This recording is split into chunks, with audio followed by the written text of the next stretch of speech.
From the world's most volatile region, conflicts over faith and boundaries. Stories of death, destruction, despair, and hope. WION brings you to the heart of the action. Incisive analysis, unrivaled perspective, and exclusive ground reports. Watch West Asia Post every Friday, 8:30 p.m. IST with me, Radi Francis, only on WION. World is one. Stay connected with the world through WION. Like the page on Facebook. Follow us on Twitter for new alerts. Instagram for videos and images. And the website for the latest news, views, and analysis. WIONews.com. World is one.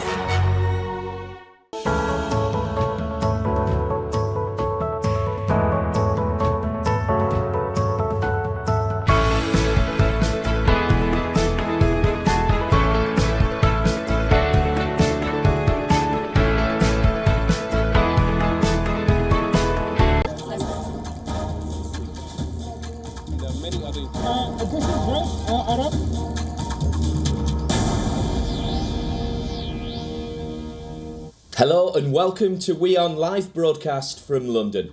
I'm Oliver Regan and these are the headlines. UK's health services on the brink. Days after the nurses strike, ambulance workers and paramedics walk out of jobs. Prime Minister Rishi Sunak says he won't give in to strikers.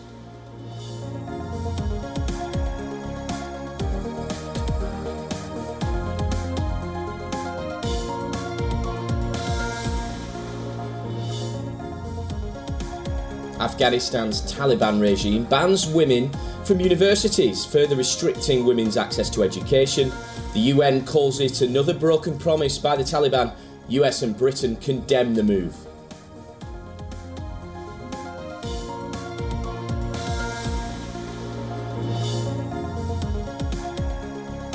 Ukrainian President Zelensky confirms he's on his way to the United States. He tweets that he will meet US President Biden and address the US Congress.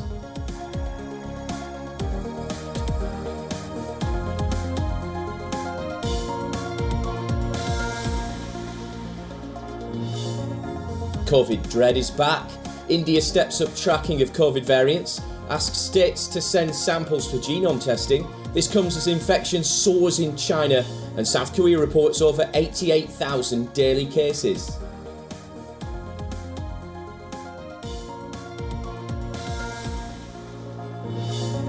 And tennis legend Boris Becker breaks his silence on release from a UK prison last week. The six-time Grand Slam winner says, "In jail, you were a nobody and just a number."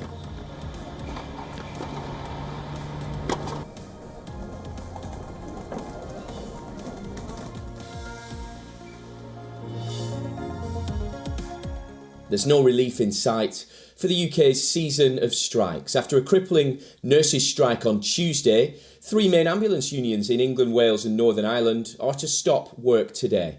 Major disruptions are expected as paramedics, call handlers, emergency care assistants and technicians go on strike. Late-stage labour and injuries will not be responded to, though unions say life-threatening situations like cardiac arrest will be answered. Ambulance workers are demanding a pay rise above inflation and a plan for recouping lost earnings over many years. Ministers have urged the public to take extra care and suggested they avoid contact sports and unnecessary car journeys. About 600 members of the armed forces are due to take on ambulance driving roles. 150 personnel will provide logistical support. Industrial action by ambulance workers follows 2 days of strikes by nurses this month over pay. It's also been some of the busiest months on record for people attending accident and emergency departments. The UK is facing its biggest week of industrial strikes in recent history. Ambulance workers, customs and immigration staff, bus drivers and postal workers are all staging walkouts. Nurses Union boss Pat Cullen urged the government to resolve the crisis before Christmas, but there's no sign of a breakthrough between the sides. Prime Minister Rishi Sunak has insisted he will not back down against striking workers. Meanwhile, public opinion pollster YouGov has found that the nurses and ambulance strikes is backed by nearly 2/3 of the British public. 66% of British public says it supports the nurses' strike. 63% back the ambulance strike. The strike by firefighters has 58% support, and even the strike by teachers supported by 50% of poll respondents. But there is a growing anger in this country. Well, joining us live to discuss this in more detail is Alex Isat, live in London. Alex, there's clear signals here that the UK health system's been pushed to the brink with these strikes. Tell us more on the situation.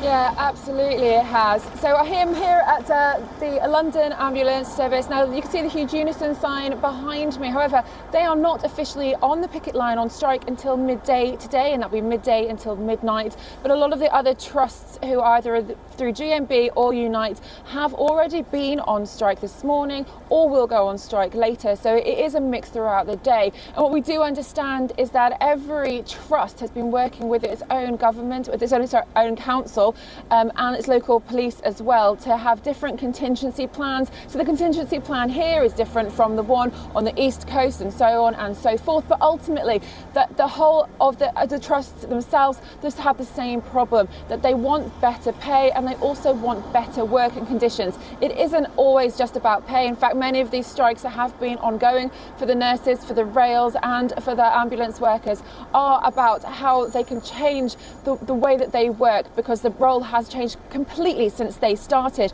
We understand here at the Ambulance Trust and the Ambulance Service that it's not about actually getting people into the jobs. They have people wanting to come in, but it's about retaining them, that there is a very unhealthy work ethic for some of them, and they want to change exactly how they're looking after patients.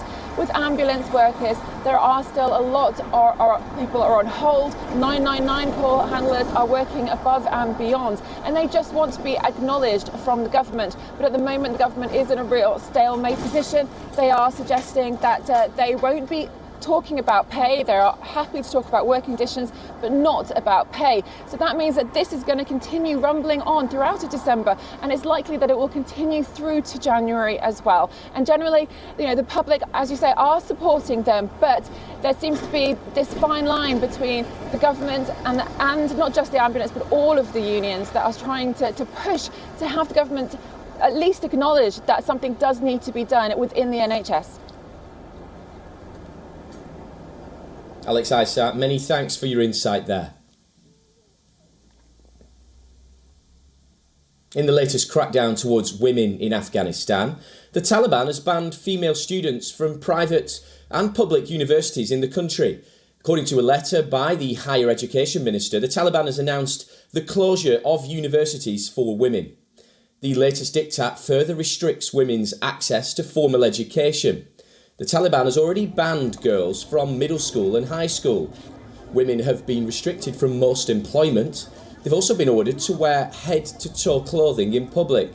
And just last month, women were also banned from parks and gyms. When the Taliban 2.0 came to power, it vowed to respect women's rights. But in the past few months, the group has widely implemented their strict interpretation of Islamic law. Meanwhile, condemning the move, the United Nations has called it another broken promise from the Taliban. Echoing similar concerns, the UN Special Envoy for Afghanistan said that the closure of high schools for women has undermined the Taliban administration's relationship with the international community. What it is, it's clearly another broken promise from the Taliban.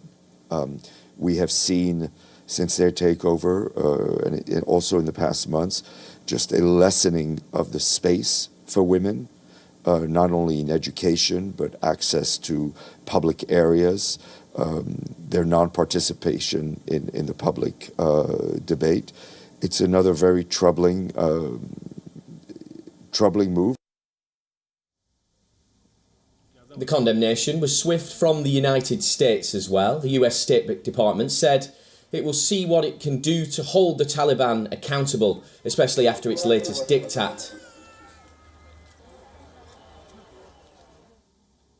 This unacceptable stance will have significant consequences for the Taliban and will further alienate the Taliban from the international community and deny them the legitimacy they desire. I do fully expect that we will continue to pull from the tools that we have at our disposal to hold the Taliban to account. Some senior members of the Taliban are already subject to certain measures. Meanwhile, Pakistan's foreign minister voiced disappointment over the Taliban's ban on university education for women, but said that the best approach remained engagement with the Taliban. The university ban comes weeks after Afghan girls took their high school graduation exams. Thousands of girls had also sat for university entrance exams across Afghanistan, with many aspiring to choose teaching and medicine as careers.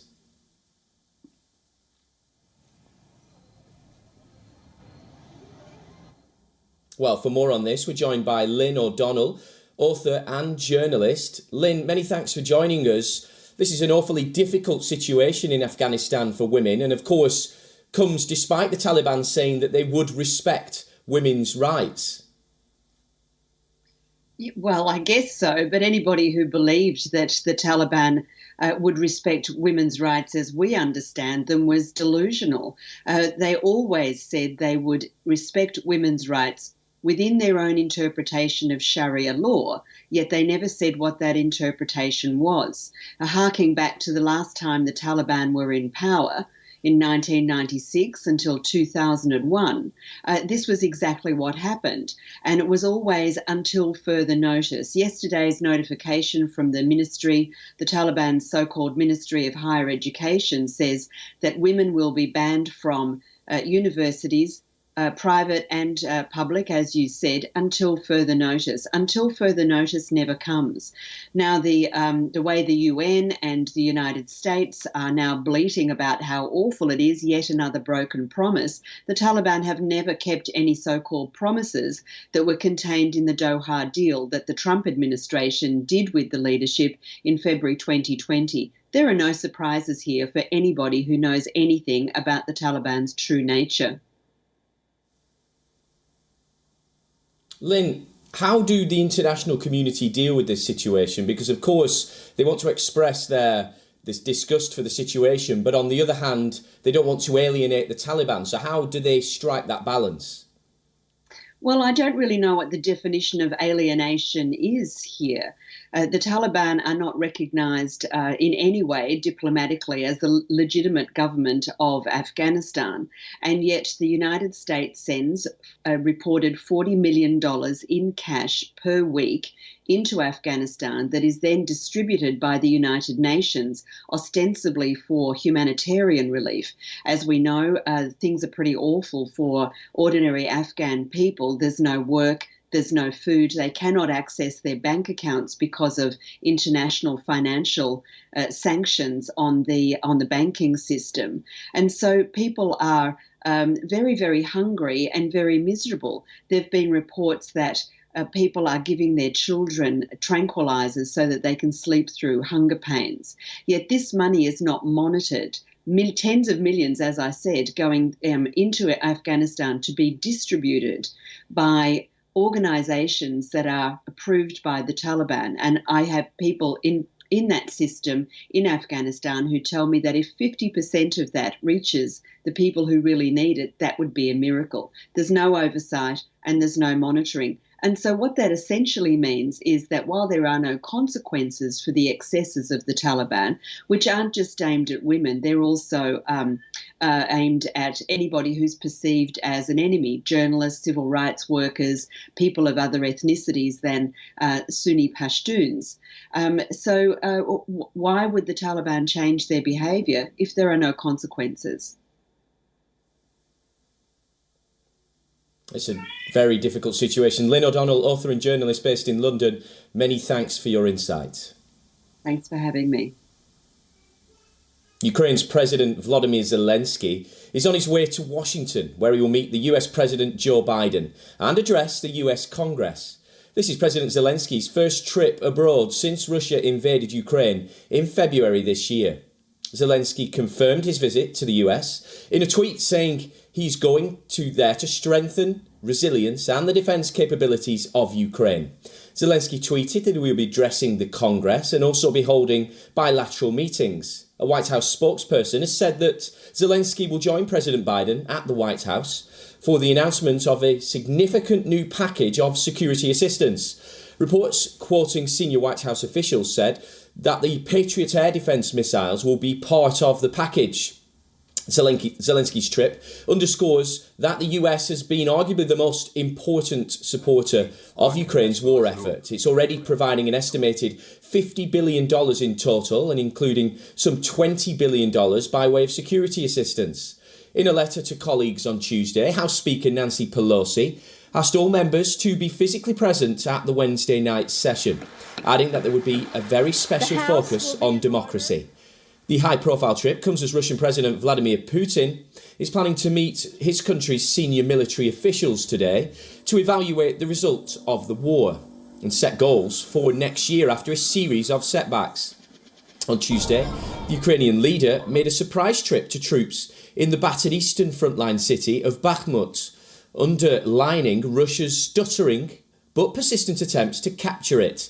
In contrast, Russian President Vladimir Putin awarded medals to the Russian-appointed leaders of the 4 regions of Ukraine that Moscow's claimed to have annexed since its special operation began in February. Meanwhile, the World Bank said it had approved an additional package of $610 million to address urgent relief and recovery needs in Ukraine.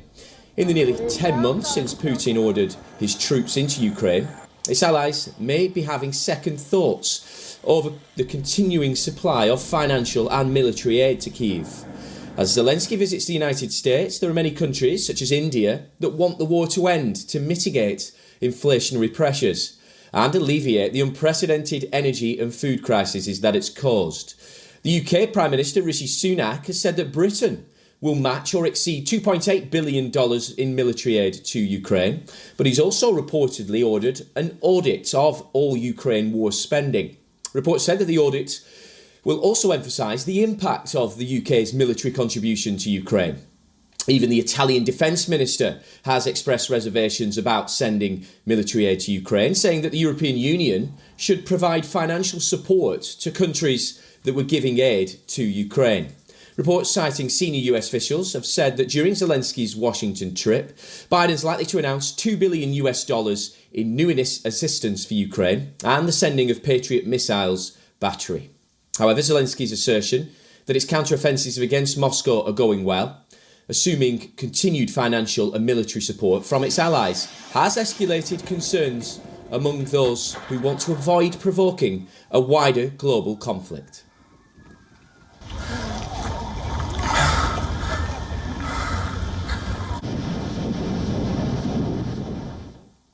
The COVID dread is back. Cases in China are soaring. The country's top health expert has said that the country is in the middle of the first of 3 expected COVID waves. South Korea has reported over 88,000 COVID cases in just the last 24 hours.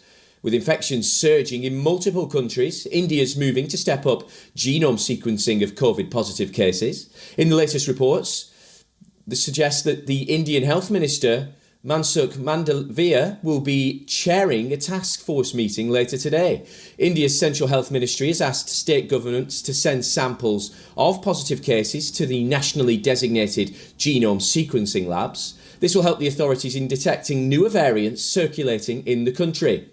The states have been requested to ensure that the samples are sent to the labs on a daily basis. The move comes after a sudden spurt in cases, not just in China, but also in Japan and South Korea. The COVID-19 cases in China are increasing, with crematoriums and hospitals struggling to cope. China has also changed the criteria of what's a COVID-19 death and what is not.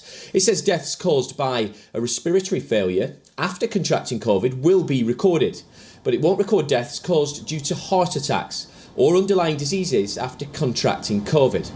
According to the new COVID guidelines, China has reported 0 COVID deaths today. According to experts, the COVID-19 deaths in China are likely to reach millions. The United States has also warned that the outbreak now is of concern to the rest of the world, considering the potential of further virus mutations.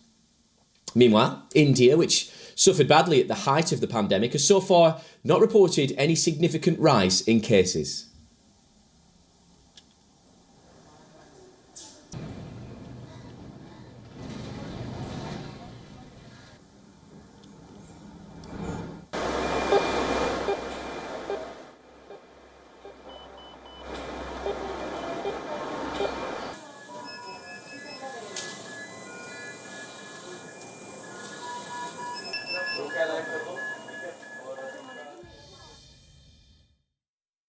The situation is quite serious because what we have to remember is most people in China have not been previously exposed to COVID, so there's no natural immunity, which means the virus is going to spread like wildfire now that they have released the controls. It's expected that up to 1 billion people are going to get infected in China over just the next 2 to 3 months. Not only is that going to be a massive problem for China's health system, but of course, with 1 billion transmissions, that's 1 billion opportunities for the virus to create, deadly new variants, as we've previously seen, in 2020 when it was spreading in other countries of the world. So it may well be that we'll see a lot of new variants emerge out of China. And it's possible that some of those variants may not be as benign as the current Omicron strains that are circulating in our countries right now. So it is a very concerning situation. COVID is not the only threat raising health concerns. In the UK, suspected scarlet fever cases have risen to nearly 30,000 since September, with a worrying surge over the last week. The UK Health Secretary Agency said that the UK Health Security Agency said there were more scarlet fever cases than thought due to a significant rise in infections. A total of 16 children aged under 18 have died from invasive group A streptococcus, otherwise known as strep A. The bacteria causes scarlet fever, which can then develop into the more serious invasive infection. Meanwhile, Europe has been gripped by its most devastating ever outbreak of bird flu. Some 400 outbreaks were reported in 18 European countries between September and December this year. Experts are studying the feasibility of vaccinations. The virus has also been detected more than 600 times in wild birds, notably ducks and swans.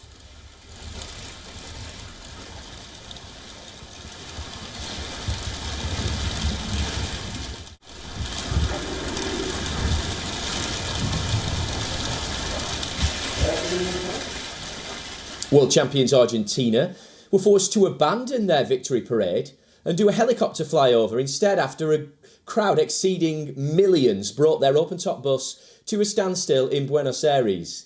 The situation got out of control at a few places as celebrations turned into riots.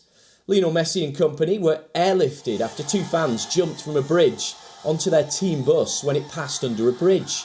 One landed on the top of the vehicle, but the other bounced off the back of the bus and fell to the ground. The health condition of that fan who fell to the ground is unknown.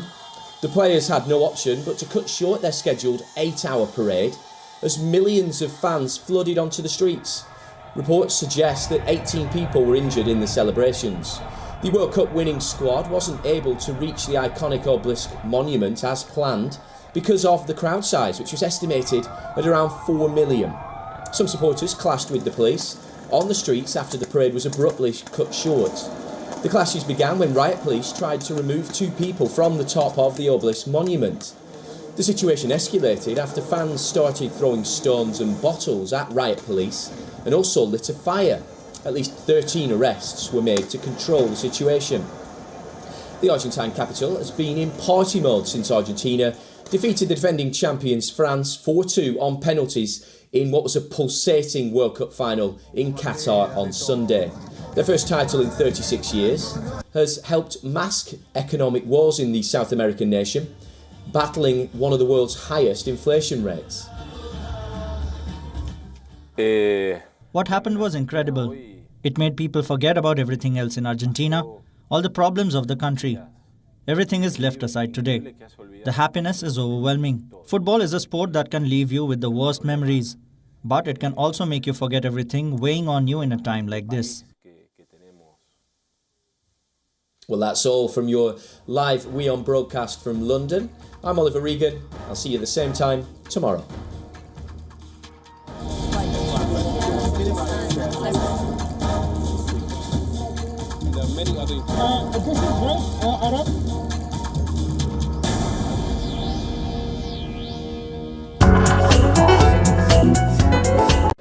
The stress of our world can take a toll on our physical and emotional health. Here, in New York's Catskill Mountains, lies a luxurious place of healing called WION Wellness Center.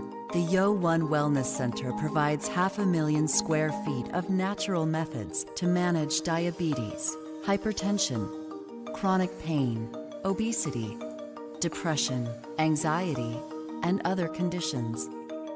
We use the traditions of centuries-old natural science from India, yoga, Ayurveda, acupuncture, and naturopathy in personalized programs that help you take charge of your own health. A minimum 5-day stay is recommended for best results. Book now at yo1.com.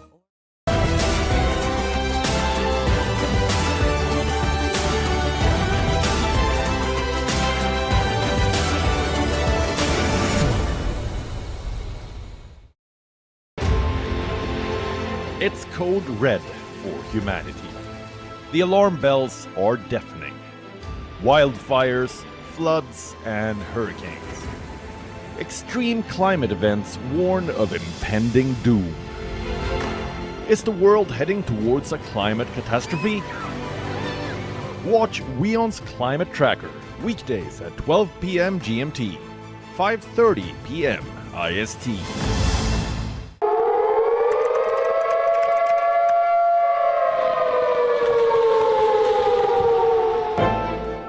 You don't know how to fix the holes in our ozone layer.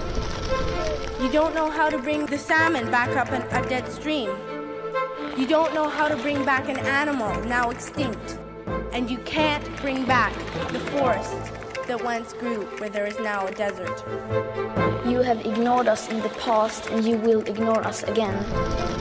We have run out of excuses and we are running out of time. Show us your faithfulness. Show us your trustworthiness. Show us your honesty. Prove us wrong. We desperately need you to prove us wrong. God help us all if you fail to prove us wrong. God help us.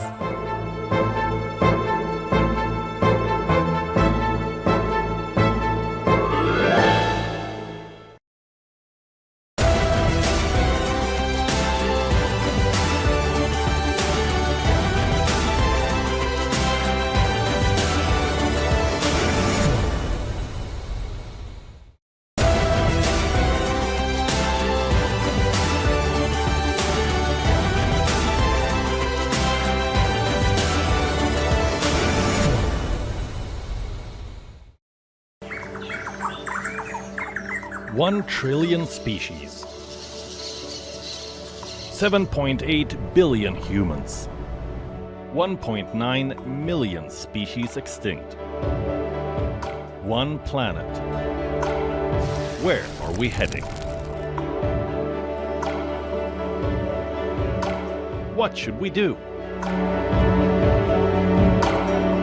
Watch Climate Tracker, only on WION. World is one.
From the world's most volatile region, conflicts over faith and boundaries.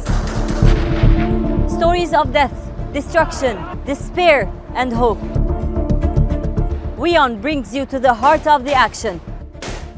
Incisive analysis, unrivaled perspective, and exclusive ground reports. Watch West Asia Post every Friday, 8:30 p.m. IST with me, Radi Francis, only on WION. World is one. Stay connected with the world through WION. Like the page on Facebook. Follow us on Twitter for new alerts. Instagram for videos and images. And the website for the latest news, views, and analysis. WIONews.com. World is one.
Hello and a very warm welcome. I'm Alison Grange and you're watching Climate Tracker. Let's take a look at what's coming up in the show.